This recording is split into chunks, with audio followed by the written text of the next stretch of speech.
एक गांव में एक विधवा ब्राह्मणी अपनी बेटी के साथ रहती थी। दोनों माँ बेटी एक सेठानी के यहाँ रोज आटा पीसने जाया करती थी।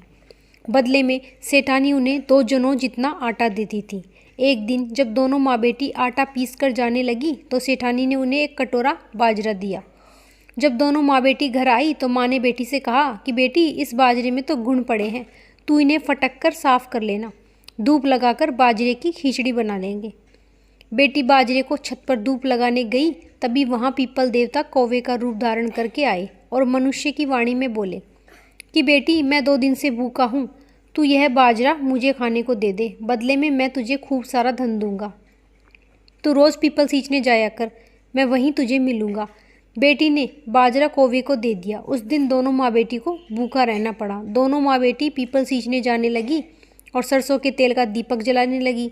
समय बीता। एक दिन जब वे पीपल की पूजा कर रही थी, उसी कौवे ने कहा कि बेटी, आज तू यहाँ से सूखे पत्ते और टहनियाँ अपनी झोली में भर के ले जाना और उन्हें अपने घर के चारों कोनों में डाल देना।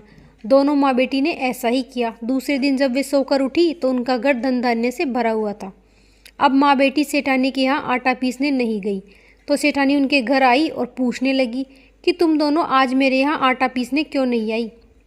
सेठानी पूछने लगी और उसने देखा चारों तरफ कि तुम्हारे पास एक ही रात्रि में इतना धन कहाँ से आया। माँ बेटी बड़ी ही बोली थी, उन्होंने पूरी सच्चाई बता दी। सच्चाई सुनकर सेठानी को धन का लालच आ गया। अब सेठानी अपनी नौकरानी को साथ लेकर पीपल सींचने जाने लगी। सेठानी मन से पीपल नहीं सींचती थी, लेकिन नौकरानी बड़ी ही श्रद्धा से पीपल की पूजा करती थी। एक दिन पीपल के पेड़ में से आवाज़ आई कि तुम दोनों यहाँ से फूल, पत्ते और टहनियाँ भरकर ले जाओ और घर के चारों कोनों में डाल दो। सेठानी ने नौकरानी को एक भी फूल पत्ती नहीं ले जाने दी और सारे पत्ते थैले में भरकर सेठानी को पकड़ा दिया और सेठानी ने घर आकर घर के चारों कोनों में फूल पत्तियां बिखेर दी। और उधर जब नौकरानी घर पहुंची तो सोचने लगी कि मेरी साड़ी के बहुत सारे सूखी पत्तियां चिपक गई हैं, तो उसने साड़ी जड़ कर टांग दी और दूसरी साड़ी पहनकर सो गई।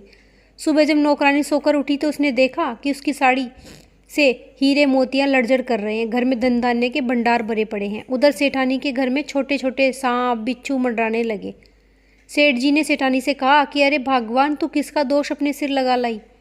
हमारा तो सारा धन कोयला ही हो गया और घर में सांप बिच्छू और मंडरा रहे हैं। सेठानी ने कहा, पीपल देवता से माफ़ी मांगी और बोली कि हे पीपल देवता, मुझे धन का लोभ आ गया था, मुझे माफ़ कर दो और अपनी यह सारी माया समेट लो। उधर ब्राह्मणी ने अपनी बेटी का विवाह करके उसका सारा धन दे दिया और खुद काशी चली गई। हे पीपल देवता, जैसे आप माँ बेटी और नौकरानी पर टूटे, वैसे ही सब पे टूटना। कहते हुए सुनते हुए हुकारा भरते हुए सब पर। राधे राधे।